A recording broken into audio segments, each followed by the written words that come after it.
নমস্কার বন্ধুরা, mini kitchen with সম্পাতে আপনাদেরকে সবাইকে সাদর আমন্ত্রণ।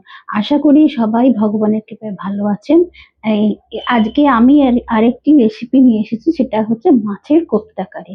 অনেকে তো অনেক রকম ভাবে কোপ্তা কারি খেয়েছেন, কাঁচকলার কোপ্তা, ভেজিটেবলের কোপ্তা। এটা মাছ দিয়ে করব। এটা খেতে খুবই সুস্বাদু হয় এবং মানে খেতেও সবার পক্ষে উপাদেয় রান্না। তাহলে দেখুন এই মাছের কোপ্তা কারি করতে কি কি লাগছে। মাছের কোপ্তা কারি করতে তো মাছ তো লাগবে। এই মাছটা হচ্ছে বেলে মাছ। বেলে মাছটাকে আমি আগে নুন হলুদ মাখিয়ে রেখে দিয়েছি। আর লাগবে পেঁয়াজ লাগবে, আদা ছেঁচা লাগবে, রসুন ছেঁচা লাগবে, আচ্ছা লেবুর রস লাগবে।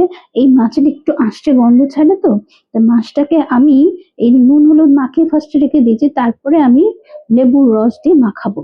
আর আলু তো লাগবে। এবার মশলার মধ্যে লাগবে আপনার হলুদ গুঁড়ো, লঙ্কা গুঁড়ো, জোয়ান, নুন, ধনে গুঁড়ো, গোলমরিচ গুঁড়ো, আর হচ্ছে পাঁচফোড়ন লাগবে। এই পাঁচফোড়নটাকে আমি মানে সময়ের অভাবের জন্য আমি কি করেছি, শুকনো খোলায় ভেজে গুঁড়ো করে রেখে দিয়েছি এটা। আর গোলমরিচটাকে গুঁড়ো করে রেখে দিয়েছি। আর হিঙের জল তো লাগবে, এবং বাইন্ডিং এর জন্য বেসন লাগবে। আর ভাজবো আমি সর্ষের তেল, রিফাইন তেল মিশিয়ে দুটো তরকারিটা করবো। তাহলে আর জল তো লাগবেই। এই হচ্ছে এই কটা জিনিস লাগবে, এছাড়া আর কিছু লাগবে না। এবার দেখুন আমি কি করে করি রান্নাটা। আলুটা যাতে না কালো না হয়, আমি নুন হলুদ মাখিয়ে রেখে দিলাম। এবার দুটো আলু রেখে দিয়েছি তরকারিতে, আর দুটো আলু আমি জলের মধ্যে দিয়ে দিয়েছি। এবারে এই মাছটাকে আমি লেবুর রস দিয়ে একটুখানি মাখাবো। তাহলে কি হবে, মাছের যে আঁশটে গন্ধটা সেটা লাগবে না। সেদ্ধ করবো তো, অনেক সময় বাড়িতে হঠাৎ লোক এসে গেলে মাছের পরিমাণ কম থাকলে এরম ভাবে তরকারি করে দিলে মান সম্মানটুকু বজায় থাকে, আর নতুনত্ব রান্নাও হলো। এবারে আমি করব কি, স্টোভটাকে অন করবো। ফার্স্টে এটা প্রেসারটা বসিয়ে দিলাম, দিয়ে এবার গ্যাসটা অন করলাম। অন করে এবার এটা পাওয়ারটাকে আমি কম করবো।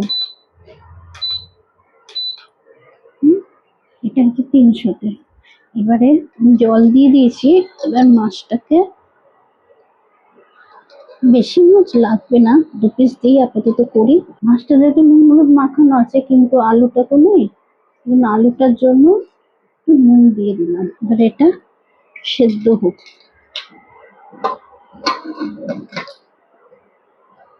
এটা সিটি পড়ার দরকার নেই, এটা সিটি থাকা অবস্থাতেই আমাকে একটা সিটি পড়তে হবে না। এটা যে ঢাকনটা যে হয়ে গেছে, এটা প্রমাণ হচ্ছে এই যে বেরোচ্ছে জলটা। এবারে আমি এটাকে অফ করে দেবো। অফ করে দিলে এটা ভেতরে ভেতরেই আপনি এটা হয়ে যাবে। এটাকে বার করতে হবে না। যখন সিটিটা খুলবে তখন এটা বার করবো। আর প্রথম কথা হচ্ছে যে আলুটা জেনে নিয়েছি, সেটা চন্দ্রমুখী আলু। চন্দ্রমুখী আলু তো আপনারা জানেনই, টপ করে সিদ্ধ হয়ে যায়। আর মাছটা হচ্ছে বেলে মাছ। মাছটা খুব তাড়াতাড়ি সেদ্ধ হয়ে যায়। যাতে মানে এটা কাঁচা করা যাবে না বলে সেই জন্য আর কি সেদ্ধ করে নেওয়া। এতে কি হবে, মানে তেলটা কম অ্যাবজর্ব করবে, সেই জন্যই আর কি। তাই এটা খুলুক সেটে, প্রেসারের জন্য এটা আমাকে ওয়েট করতে হবে। এবার এই যে গোলমরিচটা গুঁড়ো করে রেখেছিলাম, আমি গোলমরিচটা দিয়ে দিচ্ছি। এর মধ্যে ছোট চামচের 1 চামচ জোয়ান দিয়ে দিলাম। এর মধ্যে অল্প একটু লঙ্কার গুঁড়ো দিয়ে দিলাম। গরম মশলার গুঁড়ো বড় চামচের 1 চামচ দিয়ে দিলাম। অল্প একটু নুন দেবো, ছোট চামচের 1 চামচ। রসুনটা দিয়ে দিলাম, আদাটা দিয়ে দিলাম।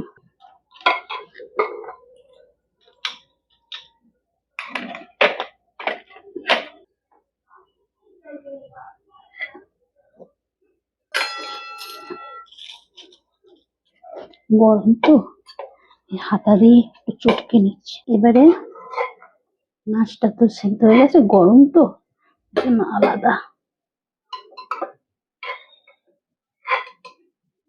কি সুন্দর সেদ্ধ হয়ে গেছে দেখুন। একসঙ্গে দুটো সেদ্ধ হওয়ার জন্য টাইমটা সেভ হলো। এই মাছে সেরকম কাঁটা থাকে না, তো একটু আধটু থাকলে সেটা বেছে নিতে হবে।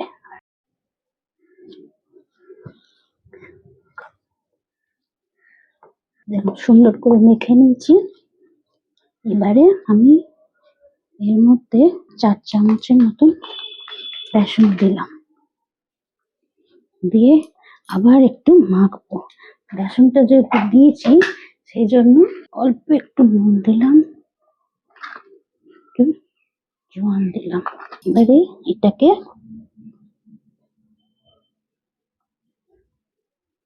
মাখতে হবে। এই মাখাটাই হচ্ছে একটু সময় সাপেক্ষ ব্যাপার। আমি রিফাইন তেল দিয়েছি, কিছুটা সর্ষের তেল দেবো। একটু ডুবো তেলে ভাজতে হবে।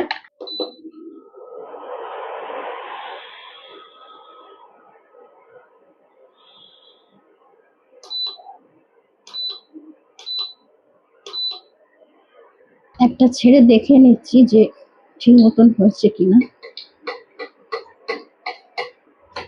বেসনের পরিমাণটা ঠিক আছে। এবারে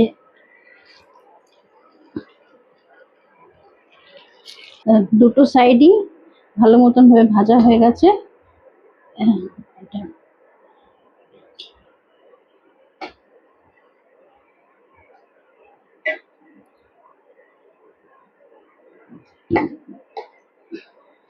এটা ভাজা হচ্ছে হোক, সেই তালেতে আমি করবো কি, যে সেদ্ধ যে করেছিলাম জলটা, সেই জলটা এই বাটিটার মধ্যে নিয়ে নিয়েছি। নিয়ে এবার ওর মধ্যে আমি লঙ্কার গুঁড়ো, ধনের গুঁড়ো আর 1 চামচ মতন হলুদ গুঁড়ো, এটা ভিজুক, এটা ভিজুক, ভিজতে ভিজতে এবারে এগুলো দেখি কতখানি কি হয়েছে। পেঁয়াজটা দিয়ে দিলাম, এবার ঝাল করবো। আদা রসুনের দিয়ে দিলাম।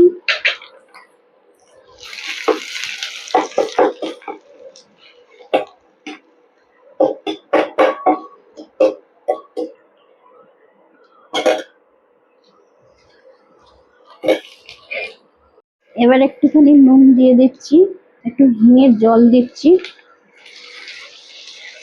বেশি ভাজার দরকার নেই, কারণ পেঁয়াজের কাঁচা গন্ধটা কেটে গেছে।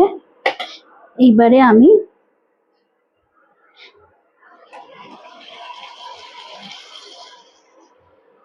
মশলাটা যে গুলে রেখেছিলাম সেদ্ধ জলটার মধ্যে এই জলটা দিয়ে দেবো। এবারে একটুখানি আলুটা সেদ্ধ চাপা দিয়ে দিলাম। আলুটা সেদ্ধ হয়ে গেছে তো, এবারে করতে হবে কি, উপরে একটুখানি গরম মশলার গুঁড়ো,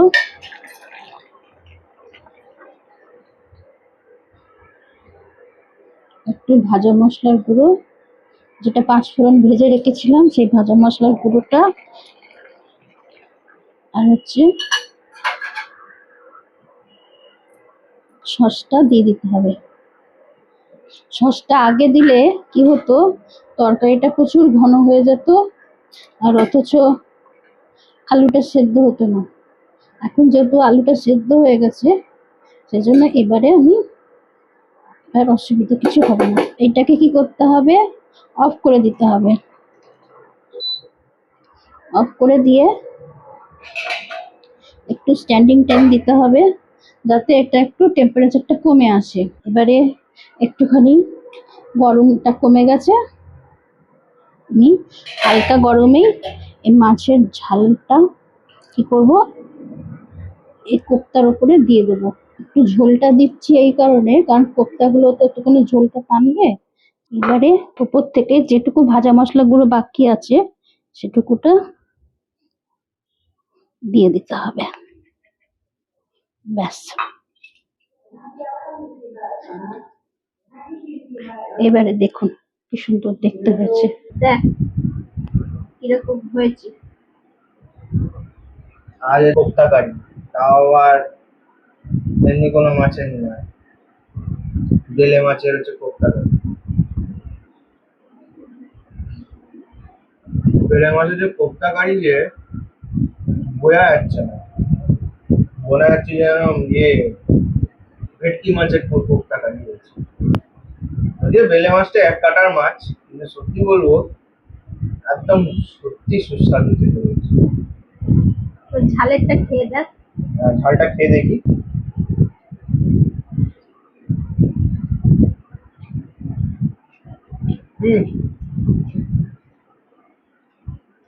খুব অসাধারণ খেতে, আলু সেদ্ধ হয়ে গেছে এবং এই যে কোপ্তার ভেতরে জোসটা ঢুকে গেছে একদম, তো অসাধারণ খেতে হয়েছে। তো আমাদের এই মাছের কোপ্তা কারি আপনাদের কেমন লাগলো আমাদেরকে অবশ্যই জানাবেন, কমেন্ট করে জানাবেন, এবং এই ভিডিওটি অবশ্যই লাইক দেবেন এবং চ্যানেলটিকে সাবস্ক্রাইব করবেন, বেল আইকনে প্রেস করে রাখবেন। আমাদের 35খানা সাবস্ক্রাইবার যদিও আমরা পূরণ করেছি, তার জন্য অসংখ্য অসংখ্য ধন্যবাদ সবাইকে যারা যারা সাবস্ক্রাইব করেছে, এবং যারা যারা সাবস্ক্রাইব করেননি আমাদের নেক্সট টার্গেট 40 সাবস্ক্রাইবার। অবশ্যই রিকোয়েস্ট করছি যে ভিউজ দেখছেন, সাবস্ক্রাইবটা করুন না একটু কষ্ট করে। আমরা যে কষ্ট করছি সেই কষ্টের তাহলে মানে মূল্যটা পাবো। হ্যাঁ অবশ্যই, এই হচ্ছে ব্যাপার। আমরা তো অন্য কিছু সাহায্য চাইছি না, শুধু একটু সাবস্ক্রাইব করে দিলে তাহলে আপনারা দেখছেন, দেখার ভিউয়ার্সটা বাড়ছে, কিন্তু সাবস্ক্রাইবারটা সেই তুলনায় পরিমাণে বাড়ছে না। এটাই আছে দুঃখের বিষয়, আর কিছু না। তাও চেষ্টা করছি, শেষ পর্যন্ত জানি যে আস্তে আস্তে সিঁড়িতে ওঠা ভালো, একবারে হপ করে উঠে গেলে তখন কখনো তার মূল্যটা থাকবে না। অবশ্যই আপনাদের ভালোবাসা পাচ্ছি বলে সেই জন্য আর একটু করার সাহস পাচ্ছি। তো এই নিয়ে আমি ভিডিওটা শেষ করছি। আজকে ভেটকি মাছের রান্নাটা আপনারা বাড়িতে করবেন। বেলে মাছ দেখছেন, মুখ থেকে ভেটকি মাছ বেরিয়ে যাচ্ছে, ঠিক আছে। যদিও বেলে মাছের করা হয়েছে, তো বেলে মাছের কিরম ভাবে কোপ্তা কারিটা হয়েছে সেটা আপনাদের আমাদের কমেন্টে করে জানাবেন, ঠিক আছে। আর এত দূর অব্দি ভিডিওটি দেখার জন্য অসংখ্য অসংখ্য ধন্যবাদ। আর দেখা হচ্ছে আপনাদেরকে আর একটা নতুন একটা ভিডিওতে। Till then stay tuned.